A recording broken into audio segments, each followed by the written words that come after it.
What's on, ladies and gentlemen? My name's Ross, I like games, and today we got One Piece news coming out of Japan. We need to talk about some stuff. They're in some very niche rulings, but ones you need to know. But first, we're going to start off with what is blatantly one of my favourite things about the One Piece TCG, and, you know, let's face it, I've mentioned this once or twice before, magazine promos. I love magazine promos. V-Jump is going to be coming out in a few days' time, and the V-Jump coming out in a few days' time is going to feature a promo card, and it is a promo card of Carrot.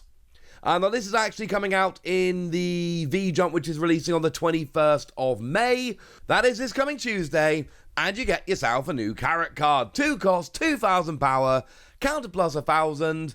And although I have translated this, I think it's fair to say that a lot of you may well not need a translation, because you can look at the card and recognise, oh, it's blocker.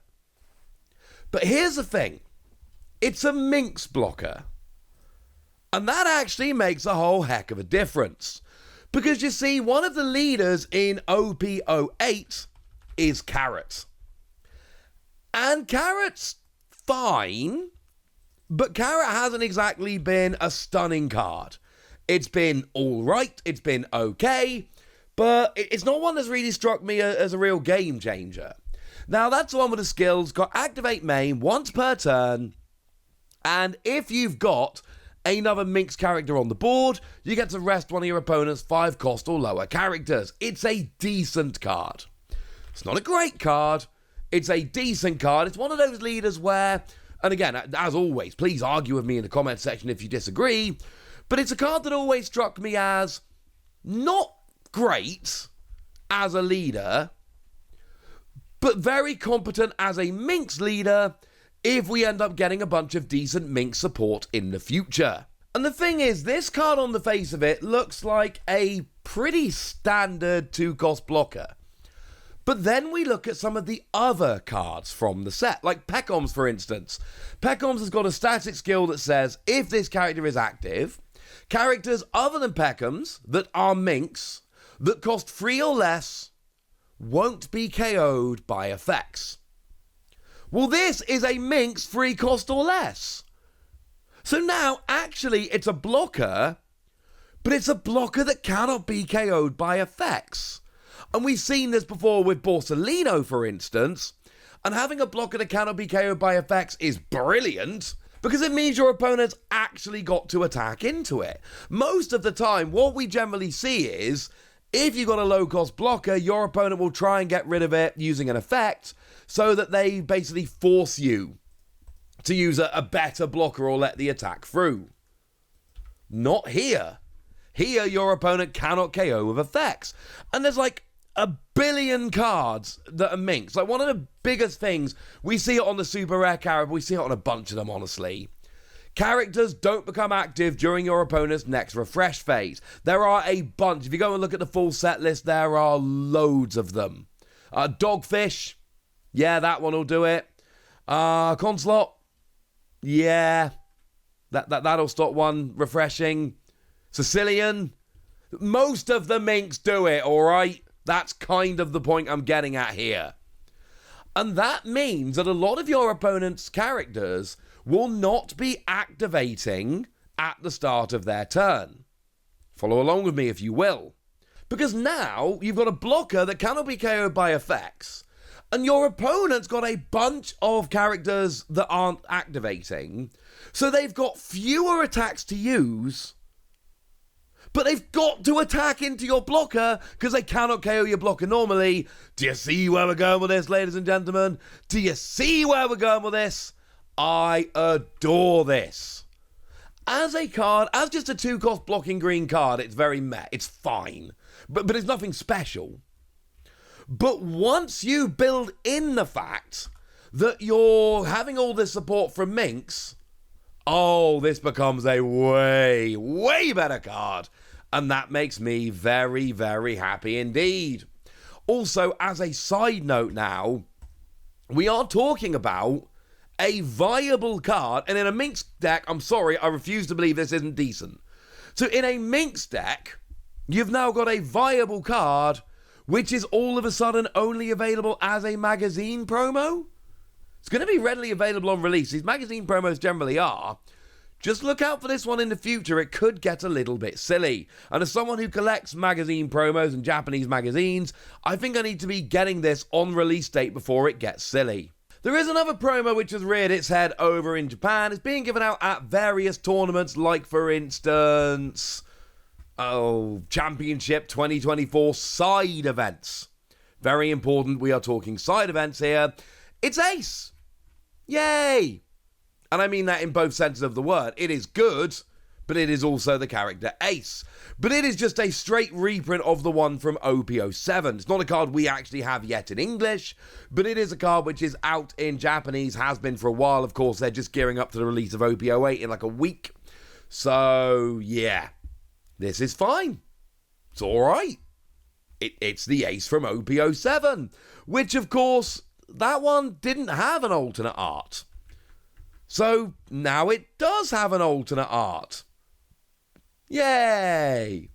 To be fair, the original art of that card was actually kind of cool, but it wasn't anything particularly special, and I think it's fair to say this one is kind of special. And what we got here is a blocker, and on play you draw 2 cards, and then you take 2 cards from your hand and put them to the bottom of your deck in any order you like. Basically, it's a draw 2, replace 2, so you're not really gaining any cards, but you're not really losing any cards. You are, as I like to phrase it, you are cycling cards. But you're also a blocker, and you got a decent amount of heft there. You're a 5-cost, 6,000 power. So you got a competent attacking character. Not a great attacking character, but a competent attacking character, while also at the same time having blocker, while also at the same time having... Well, like I say, you're not drawing cards, but you're cycling cards, which I don't think is too bad. It's one of those classic cards that honestly does quite a lot of stuff. And you know what? That's all right by me. Oh, and as a side note, I should make it clear. So when you draw 2 cards, you then take 2 cards from your hand and put them on the top or bottom of your deck in any order, which of course means that you can basically stack the deck, which is pretty gosh darned important with stuff like the Sanji from OP06, that when you play it, you can essentially play the top card of your deck, which is kind of ridiculous. So this is a decent card for essentially stacking the top card of your deck for stuff like Sanji. So yeah, really should make it clear. You draw 2, and then 2 cards from your hand go in any order at the top or bottom of your deck. That makes, honestly, kind of a big difference. There's also a Gold Don being given out these tournaments as well. I think I've shown you this before, but just in case I haven't, there's a Gold Don card. So yay!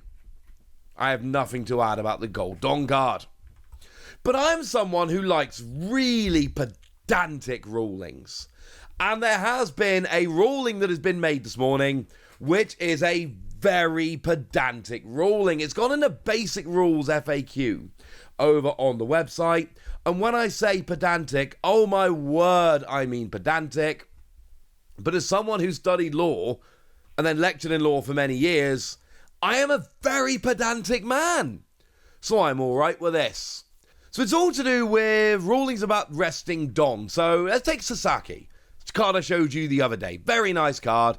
Activate main, you may rest one of your Don and this character up to one of your opponent's characters gets -2 cost for the turn. Okay, that seems to make perfect sense.